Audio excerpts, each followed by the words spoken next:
Sarap ng mainit na kape, mga idol. So ngayong araw nga mga idol, so naisipan muna nating lumabas at bibili tayo ng tinapay para ipares natin sa mainit na kape mga idol. So buti naman mga idol, so tumila na nga yung ulan, pero hindi natin sure mga idol, baka sakaling umulan, kaya nagdala ako dito ng payong mga idol. So padagsa-dagsa talaga yung ulan dito sa amin. So dahil may habagat nga at may low pressure naman mga idol, may papasok na naman na panibagong bagyo. Kakaalis lang nung unang bagyo, may panibagong bagyo na naman na dumaan. So ito nga mga idol, kakahupa nga lang nung baha dito sa amin sa Marikina mga idol. So napakabilis nga nung aksyon dito ni Mayor mga idol, dahil napakarami nga ng basura dito mga idol kanina. So inaksyonan agad yan ni Mayor mga idol. So pinahakot niya agad yung basura dito sa gilid ng kalsada, yung mga iniwan ng baha mga idol. Grabe, napakaraming basura. So ito nga mga idol, naglalakad tayo at bibili nga tayo ng tinapay para ipares dito sa mainit na kape na tinimpla ko mga idol. So iniwanan ko nga muna sa bahay yung aking tinimplang kape mga idol. So tamang-tama yan pagbalik natin.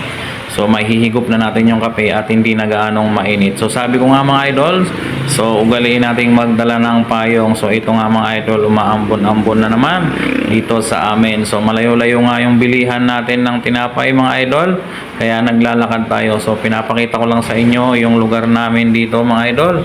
So ito nga, nakapayong na yung inyong idol. So grabe mga idol, padagsa-dagsa nga yung ulan dito sa amin. So nagpapasalamat din ako sa ating Panginoon at hindi na tumaas pa yung tubig baha mga idol.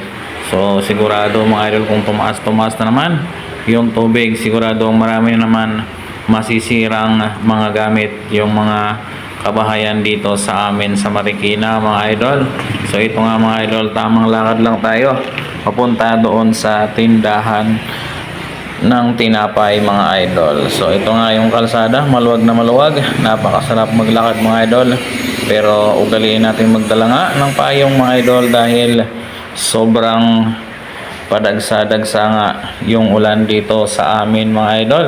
So ito nga, nagdala tayo ng payong dito mga idol. Tamang lakad lang mga idol. Ito nga, pangiti-ngiti lang sa tabi ng daan mga idol.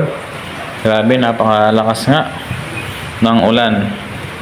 So kaya nagdala tayo ng payong, baka mamaya ay mabasa na naman tayo mga idol. Mahirap magpatuyo ng labahan mga idol. So ito nga mga idol, kasamaang palad, wala tayong nabiling tinapay mga idol, kaya papunta na tayo sa bahay mga idol. So ito nga pala yung iskinita namin mga idol.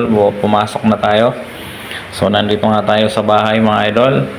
So papasok na tayo sa bahay dahil medyo lumalakas na nga yung ambon at ulan mga idol. Panigurado mababasa na naman tayo. Ang hirap magpatuyo ng nilabhan mga idol, lalo na't hindi sumisikat ang ating araw. So ito nga mga idol, naabutan ko na si Mrs. So nagtitimpla rin siya ng kape mga idol. So wala nga tayong nabiling tinapay dito mga idol. So ayan na, kung napapansin nyo, so may kaunting tinapay dito mga idol. Pagtsatsagaan na lang natin. Ito muna yung pagsasalo-saluan namin ni Mrs. mga idol. So ilang peraso lang to mga idol. So hati-hati na muna kami dito sa tinapay na ito mga idol, dahil sarado pa nga yung mga bilihan dito sa amin dahil sa habagat at sa baha mga idol. So wala silang paninda muna ngayon. So nagligpitan kasi sila mga idol, kaya di pa nila nakaka-display yung mga paninda nila dito mga idol. So dito nga tayo sa bahay mga idol. Grabe, so magulo muna nga yung mga gamit namin dito. So nandito kami sa taas, inakyat namin lahat ng gamit mga idol dahil sobrang lalim nga ng tubig doon sa baba mga idol, kaya inakyat muna namin. So nandito nga kami ni Mrs. mga idol, tamang kape-kape lang muna. So pinagsaluhan namin yung ilang pirasong tinapay mga idol. So tamang-tama, mainit pa naman yung kape natin mga idol. Masarap yan isawsaw sa kape mga idol. So hanggang dito na